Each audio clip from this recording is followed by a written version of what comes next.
So now Eicher motor limited, आप देखिए stock है ऑटो सेक्टर में एक लौता ऐसा स्टॉक है जो कि आप देखें टू व्हीलर में बता रहा हूँ। यहाँ पर बजाज ऑटो को देखें या हीरो मोटोकॉर्प को देखें, उनके कंपैरिजन ये एक लौता स्टॉक है जो 52 वीक लो के आसपास आ चुका है। और यहाँ पर सिर्फ और सिर्फ 10% का ही यहाँ पर रह गया है अंतर 52 वीक लो में लगने में। तो मार्केट टॉप पर है, ऑटो स्टॉक्स टॉप पर है, बट ये एक ऐसा स्टॉक है जो कि 52 वीक लो के आसपास। और ऐसे ही नहीं ये 52 वीक लो के आसपास है, बहुत सारे रीजंस हैं जो कि आपको बताए गए हैं, कुछ 4 दिनों में पता चल गए होंगे। और यहाँ पर न्यूज़ चल रही है कि कंपटीशन की वजह से आयशर मोटर में एक देखने को मिली भारी गिरावट है।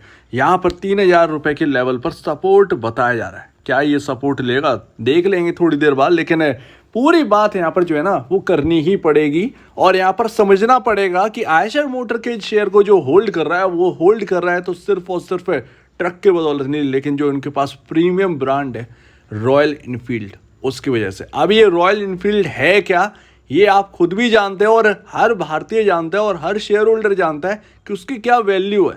और यहाँ पर देखें, जैसे ही न्यूज़ आई कि यहाँ पर हार्ले डेविडसन ने बाइक लॉन्च कर दी है हीरो मोटोकॉर्प के साथ, और यहाँ पर मैं आपको दिखाऊंगा वो कौन सी बाइक है। इसके साथ साथ ट्रम्प जो है वो भी लॉन्च कर दी है अपनी बाइक है। और रॉयल इनफील्ड को यहाँ पर कड़ा कंपटीशन देंगे, क्योंकि जिस प्राइस रेंज पर यहाँ पर आए हैं उस प्राइस रेंज में रॉयल इनफील्ड के पास कोई गाड़ी है ही नहीं। उनकी गाड़ी सारी की सारी महंगी है और कम फीचर्स वाली हैं उनके कंपैरिजन। तो ऐसे में स्टॉक यहाँ पर कंपटीशन को देखते हुए 4% क्यों, एक पहले दिन यहाँ पर जो है ना 6.36% टूटा, उसके बाद लगातार टूटते चला गया और ये ऑलमोस्ट यहाँ पर जो आ चुका है 52 वीक लो के आसपास। तो ये है इस वक्त की कंडीशन, एक खबर से इतना टूट गया। लेकिन अभी ये सिर्फ और सिर्फ न्यूज़ है। एक और स्टॉक के अंदर ऐसी न्यूज़ आई थी, एक और कंपनी के लिए ऐसी न्यूज़ आई थी कि इनके आते ही ये कंपनी जो है ना वो धाराशायी हो जाएगी। स्टॉक में बहुत तेज गिरावट, भयंकर फाइनेंशियल में आप समझी गए होंगे। उसके बाद आज 52 वीक हाई के आसपास है स्टॉक। क्या हुआ? तो अभी आपके सामने बाइक है हार्ले डेविडसन की, जो कि हीरो मोटोकॉर्प के साथ लॉन्च करी गई है इंडिया के अंदर। 440 सीसी की बाइक है और ये काफ़ी ज़्यादा मैटर करता है, ये मीडिया वाले कहे जा रहे हैं कि ये काफ़ी ज़्यादा मैटर करता है। प्राइस रेंज बिल्कुल पास में, ये वो और बहुत सारी चीज़ें। आपने लुक देखना है, लुक देख लिया आपने हार्ले डेविडसन का।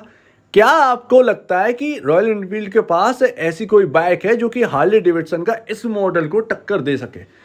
सीसी वाइज ना कहें, लेकिन लुक वाइज अगर आप देखें तो हाँ है। मैं आपको दिखाऊंगा। ट्रम्प ने बजाज ऑटो के साथ ये बाइक लॉन्च करी दी है और सेम प्राइसिंग के आसपास है। मैं आपको प्राइसिंग भी बताऊंगा कि इनकी प्राइसिंग कितनी है। और यहाँ पर ये भी कहा जा रहा है कि जो ट्रम्प की गाड़ी है उसके बराबर रॉयल इनफील्ड की कोई गाड़ी नहीं है। आपने मॉडल देख लिया, अब आप ये देखिए रॉयल इनफील्ड की हंटर, ये 350 सीसी की बाइक है।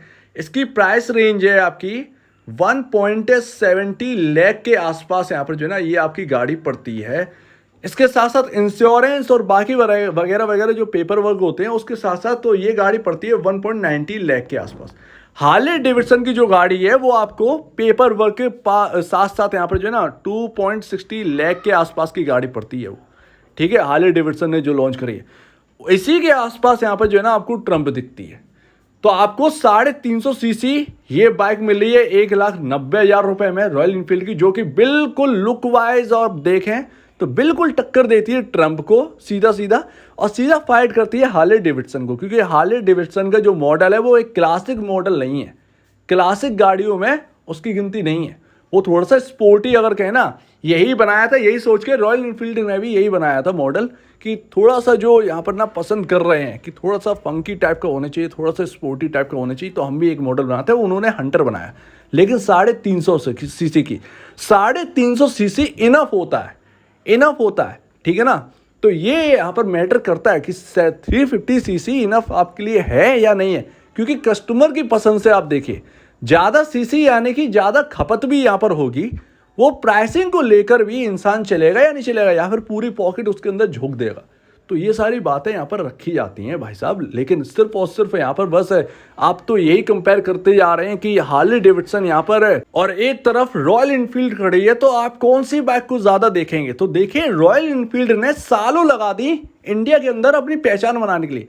आज रॉयल इनफील्ड आरई कैसे जानी जाती है? जब भी हमारे मोहल्ले से कोई गाड़ी निकलती है ना, तो हम उसको देखने लगते हैं जब भी वो रॉयल इनफील्ड होती है, क्योंकि उसका साउंड जो है ना वो बहुत ही डिफरेंट है और हम साउंड पर रिएक्ट करते हैं। हार्ले भी अपने साउंड के लिए जाना जाता है काफ़ी ज़्यादा, लेकिन क्या लगता है कि आपको हार्ले के उस मॉडल में रियल हार्ले का साउंड मिल रहा है? आज सोशल मीडिया पर सिर्फ यही बात चली है कि साउंड कैसा है हार्ले का, ट्रम्प का साउंड कैसा है, एक स्पोर्टी बाइक जैसा यहाँ पर साउंड आता है। तो काफ़ी अंतर है रॉयल इनफील्ड की गाड़ियों में और हार्ले और ट्रम्प की गाड़ियों में, काफ़ी ज़्यादा अंतर है। जिसे साउंड पसंद है रॉयल इनफील्ड का, वो रॉयल इनफील्ड की तरफ ही देखेगा, वो इन सेगमेंट पे नहीं जाएगा, इन गाड़ियों पर नहीं जाएगा। जिसे पसंद है थोड़ा सा स्पोर्टी वाला, अगर उसको रॉयल इनफील्ड पसंद है तो उसके लिए हंटर है जो कि उसके लिए इनफ है। और अगर उसको सिर्फ और सिर्फ नाम पसंद है कि मैं ब्रांड के हिसाब से लूँगा, तो फिर वो यहाँ पर जो है ना वो हैवी ब्रांड पे चले जाएंगे, तो फिर हार्ले पे जाएंगे, वो ट्रम्प पे जाएंगे, तो वो एक अलग डिफरेंट चीज़ हो गई,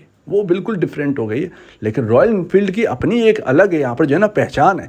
और आज भी अगर आप देखें मिडिल क्लास में 90% लोग एक ही ड्रीम है, अगर बाइक खरीदनी है तो रॉयल इनफील्ड ही खरीदनी है।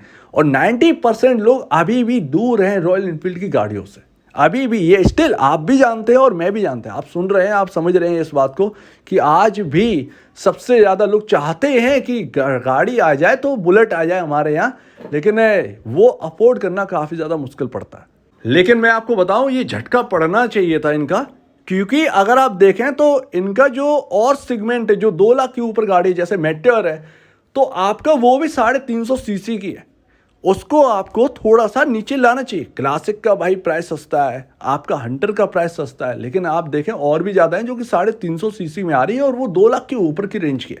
तो क्या है कि हम जो अफोर्ड करना चाह रहे हैं कभी कभार रह जाता है, वो एटलीस्ट ये कॉम्पिटिशन उन प्राइसेस को कहीं ना कहीं डाउन करने में काफ़ी ज़्यादा हद तक यहाँ पर कोशिश करेगा। और कहीं ना कहीं 400 सीसी की बाइक ये भी अब लॉन्च करने के लिए तैयार होंगे। तो कंपटीशन है, लेकिन कंपटीशन को कैसे टैकल करना है वो रॉयल इनफील्ड अच्छे तरीके से जानती है और शेयर होल्डर भी जानते हैं। जब जावा आई थी तब भी ऐसी मीडिया में बात चली थी कि ये हो जाएगा वो हो जाएगा, जब आ गए क्या हुआ? कुछ नहीं हुआ। एक और कंपनी के स्टॉक के साथ ऐसे ही कुछ हुआ था जिसका नाम है बजाज फाइनेंस। जियो फाइनेंशियल सर्विसेज आ रही है, बजाज फाइनेंस को कड़ा मुकाबला देंगे और ये हो जाएगा वो हो जाएगा। यहाँ पर बहुत ज़्यादा दिक्कतें आएंगी बजाज फाइनेंस को। क्या आप ये बताइए कि सालों हो गई हैं बजाज फाइनेंस को, ठीक है, स्टॉक यहाँ पर उस वजह से गिर गया काफ़ी ज़्यादा। 8,000 का स्टॉक 5,000 रुपये बिक गया, ठीक है, 3,000 का घाटा शेयर होल्डर को पर शेयर। यहाँ पर आज देखिए बहुत सारी बातें हुई। जब लोग समझ में आया कि जियो फाइनेंशियल सर्विस की अर्निंग जब देखी तब समझ में आया कि अभी कोसों दूर है। तो आप ये समझिए कि यहाँ पर आपको वापस 52 वीक हाई और 8,000 के लेवल दोबारा आते हुए दिखे। अभी थोड़ा सा 7,622 पर आ चुका है, लेकिन अगर आप देखिए कि ऐसा वाकई में होने वाला होता, क्या कंपनी के पास कस्टमर का डेटा नहीं होगा? सालों हो गई हैं, कंपनी के पास बहुत ही स्ट्रॉन्ग डेटा है, बहुत ही स्ट्रॉन्ग ब्रांड है और अपना मैनेजमेंट जो है ना वो बहुत ही स्ट्रॉन्ग है। तो ये सारी चीज़ें जो मिलकर यहाँ पर ना बजाज फाइनेंस के अंदर हैं, तो अभी ऐसे आसानी से टक्कर देना ना इतना आसान नहीं है भाई। यहाँ पर ना बहुत सालों की प्रैक्टिस है, बहुत सालों का एक्सपीरियंस है।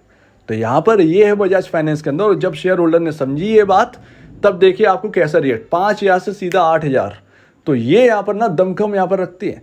तो वही हाल है कि कहा गया था इनके बारे में कि ये हो जाएगा वो हो जाएगा, कुछ नहीं। एट द एंड क्या हुआ? आपका प्राइसेस बढ़ गए। यहीं पर रॉयल इनफील्ड का भी कुछ यही हाल होने वाला है। आप देखिएगा कुछ समय बाद थोड़ी सी दिक्कतें हो सकती है कि आ जाए, ठीक है, कोई बड़ी बात नहीं है, लेकिन जैसे ही वो प्राइसिंग जो है ना वो आपके नंबर्स पर रिफ्लेक्ट जैसी करेंगे, जो क्वार्टरली नंबर्स है उसके ऊपर जैसी रिफ्लेक्ट करेगा, तुरंत ही आप देखिएगा कितना बड़ा इंपैक्ट पड़ता है। हो सकता है कि ये 52 वीक हाई को और ज़्यादा क्रॉस कर जाए, ठीक है ना। तो ये इतना दमखम रखती है रॉयल इनफील्ड, आप जानते हैं। और सिर्फ बातों बातों में स्टॉक गिरा दिया गया, जमीनी हकीकत किसी ने नहीं देखी, बस इतने बातों बातों में कंपटीशन और स्टॉक इतना डाउन आ गया। लेकिन जैसे ही ये स्टॉक ना 52 वीक हाई तोड़ेगा, फिर आप देखिए किस तरीके से सबकी बातें बदलती है। सो उम्मीद है इस बात से आपको समझ में आ गया होगा कि क्या कहना चाह रहे हैं। और यहाँ पर हमने जो कॉम्पिटिट किया ना, थोड़ा सा समझा, उससे हमें समझ में आता है कि अगर सीसी में अगर इतना बड़ा ह्यूज डिफरेंस है ना, तो उनके पास भी एक मॉडल है और उसमें कम से कम 40 से 50,000 का डिफरेंस है दोनों की, रॉयल इनफील्ड की प्राइसेस में और यहाँ पर हार्ले और यहाँ पर आपका जो ट्रम्प है उन गाड़ी में। तो इतना अंतर है और ये अंतर छोटा मोटा नहीं है, ये अंतर काफ़ी बड़ा होता है। 50,000 मायने रखते हैं यार। तो जिनकी अच्छी खासी सैलरी है वो देखे भाई अपना, लेकिन यहाँ पर जो 90% लोग हैं जो कि अफोर्ड करना चाहते हैं और वो जब अफोर्ड करते हैं तो वो उनके लिए तो मायने रखती है सब बहुत सारी चीज़ें। तो ये रहा आपके सामने थोड़ा सा एनालिसिस, जरा इस बात पर भी गौर करिए, जरा साउंड भी आप चेक करिए कि इन गाड़ियों का साउंड कैसा और ये आपका रॉयल इनफील्ड का साउंड कैसा और लोग मांगते क्या है। तो क्वार्टरली रिजल्ट पर बिलीव करिए, Q1 आ रहा है, आप उसको देखिए। अभी अभी लॉन्चेस हुए तो एटलीस्ट Q2 तक का तो टाइम चाहिए। तो Q2 में जो इम्पैक्ट आएगा वो यहाँ पर इंपॉर्टेंट होगा इन गाड़ियों का। सो उम्मीद है आप इस बात को समझे होंगे। आपका क्या कहना है इसके ऊपर कमेंट सेक्शन में कहिएगा, और अब वीडियो देखने के लिए बहुत धन्यवाद दोस्तों।